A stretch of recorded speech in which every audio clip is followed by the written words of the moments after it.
Are you sure that you are tightening your router bits properly on the Router 11? I admittedly did not do this properly for the first couple of times, and I want to show you what I was doing wrong and then how to do it properly. You take a close look here, you have this hole. You also have this little plunger over here. So if you line up that hole, that plunger, it locks it in place.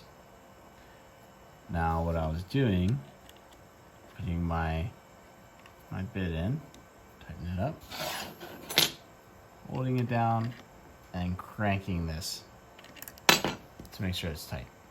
That is absolutely the wrong way to do it. And what's gonna happen is you're gonna break this.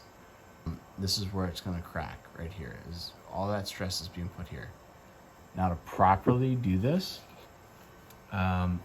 is to get a wrench that's thin enough, and it should have came with it. I bought this used, so I don't know 100%, but it's a 12 millimeter.